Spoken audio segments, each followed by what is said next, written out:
Okay, so this is my spoiler review for episode 9 of season 3 of Twin Peaks. I'm going to focus on only a few things because ultimately I want to keep these videos short and about the stuff that I find more interesting. So, first on the list we have the idea of moving through a narrative which is about discovering clues and figuring out different sides to people is dependent on people who are going to be actively pursuing these situations and unraveling them. And much like in the first few seasons of Star Trek, there is a trilogy of actors or characters now working together who I'm quite intrigued about. And those people are as follows. We've got Sheriff Truman, we've got Bobby Briggs, and we've also got Deputy Hawk. Now, one is spiritual, one is like the kind of, relatively speaking, with these other two actors or characters, he's the young buck, and you've got the leader, who's obviously Sheriff Truman.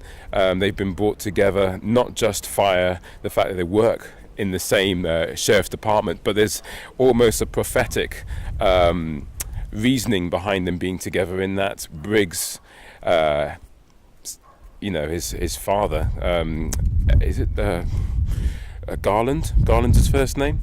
Now headless, unfortunately. He's seen in the past that these three were going to come to the house and ask Bobby Briggs' mother about what was going on, and obviously they get the that kind of weird capsule that has the coordinates, presumably for one of the lodges, whether it be the Black Lodge or the other lodge, the White Lodge, who knows, or maybe it might be for what has been called the Zone by the teacher who was in jail and is slowly starting to go mad, if you are taking the point of view of Albert. So yeah, these three are intriguing to me because they have different ways of seeing, I think, the world, but yet unified in their cause and trying to find out what's going on. They're much more charismatic than some of the other people that are indebted to the idea of finding out what's going on, i.e. the Los Angeles, the police department, and the other law agencies, including the FBI. I mean, obviously Albert and Agent Cole are interesting because of my familiarity with them, and they've got a good chemistry, but I find that their scenes are becoming a bit more, well, they're very stilted to me, and I want to see how this new trilogy kind of works themselves out. So there's that. The second thing I want to talk about is the issues regarding how women are treated in this episode.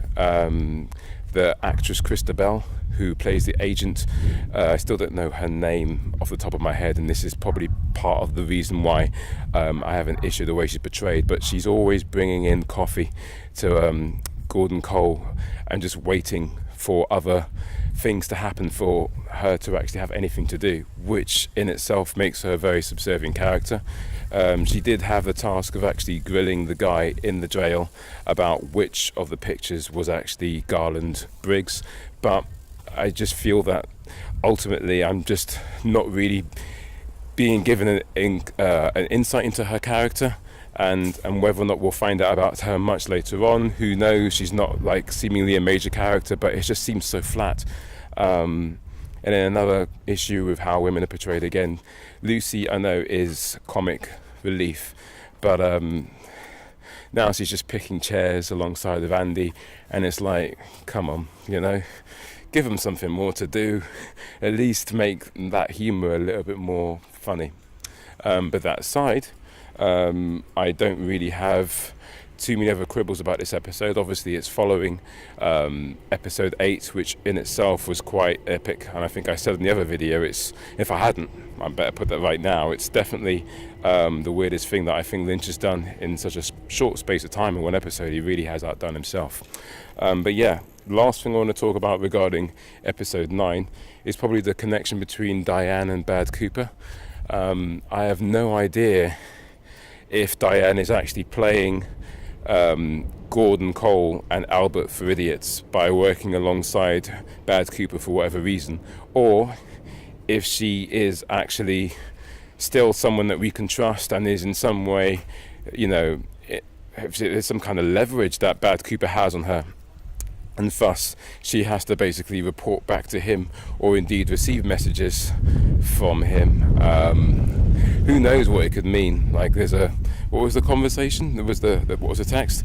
The conversation is lively and there's people around the dinner table, something like that. So yeah, it's quite intriguing. I think that ultimately that it could be a bit of both, because there is a lot of anger from Diane towards Cole.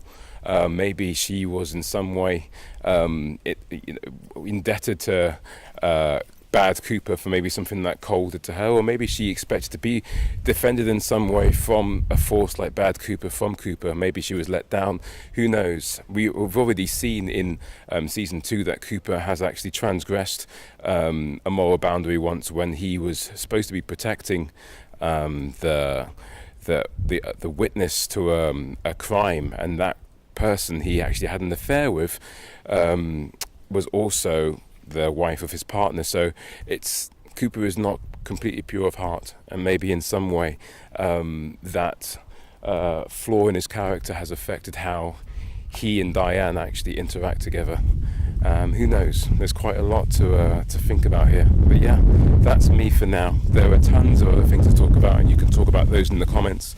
I won't talk about them all here. There is literally every video under the sun talking about every single point, and I think if you give each point its due, then you'll be here for a lot longer. And yeah, I recommend other videos for that. These are the ones that I want to talk about now.